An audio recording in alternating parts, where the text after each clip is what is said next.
بسم اللہ الرحمن الرحیم۔ شرک سے کیا مراد ہے، اس کے اقسام بیان کریں۔ یہ سوال کافی مشہور ہے۔ شرک کا لغوی مطلب کیا ہے؟ حصہ داری اور ساجھے پن کے ہیں۔ اصطلاح میں یعنی اسلامی ٹرمینالوجی میں اس کا کیا مطلب ہے کہ اللہ تعالیٰ کی ذات یا صفات میں کسی کو حصہ دار ٹھہرانا۔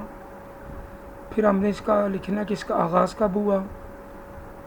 دنیا کا پہلا انسان عقیدہ توحید کا قائل تھا۔ حضرت آدم علیہ السلام نے بھی توحید کے بارے میں بتایا، لیکن اس کے بعد آہستہ آہستہ شرک یہ پھیلتا چلا گیا۔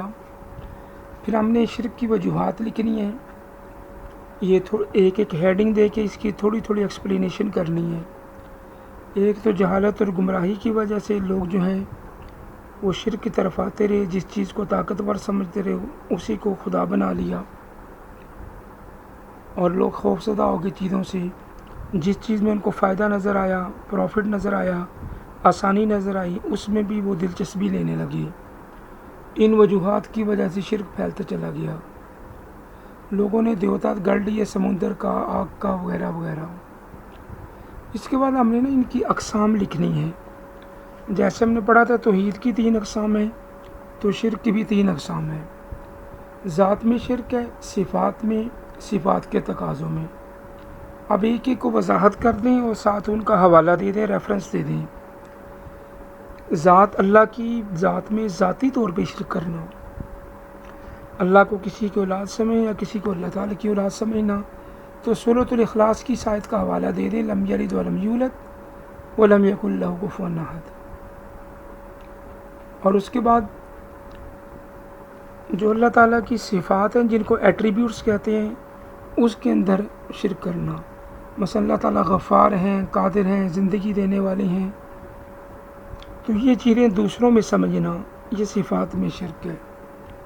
ہمارے پاس یہ حوالہ ہے لیس کمثلہ شیء، بہت ہی مختصر آسان آیت ہے، قرآنی حوالہ، ان کو ذہن میں رکھ لیں۔ اس کے بعد تیسری قسم ہے صفات کے تقاضوں میں شرک۔ اس کو فی العبادات بھی کہتے ہیں، یعنی عبادت صرف اللہ کی ہے، اسی سے مدد لینی ہے، کسی کے سامنے جھکنا نہیں ہے، کسی کو اپنا بڑا نہیں ماننا۔ اس کے لیے ہمارے پاس جو سب سے آسان ریفرنس ہے وہ یہ قرآنی آیت ہے، اللہ تعبدوا الا ایہ، تم صرف اللہ کی عبادت کرو۔ وَإِلَٰهُكُمْ إِلَٰهٌ وَاحِدٌ لَا إِلَٰهَ إِلَّا هُوَ الرَّحْمَٰنُ الرَّحِيمُ، تمہارا معبود ایک ہی ہے، اسی کی عبادت کرو۔ آگے آپ حوالہ دے دیں شرک کے نقصانات کیا ہیں، مذمت کریں اس کی، کہ یعنی یہ سب سے بڑا گناہ ہے، ناقابل معافی گناہ ہے۔ قرآن پاک میں اس کو سب سے بڑا گناہ کہا گیا ہے۔ اللہ رب العزت دوسرے گناہ تو معاف فرما سکتے ہیں، اس کی معافی نہیں ہے۔ یہ قرآنی آیت کا حوالہ دے دیں، ان الشرک لظلم عظیم۔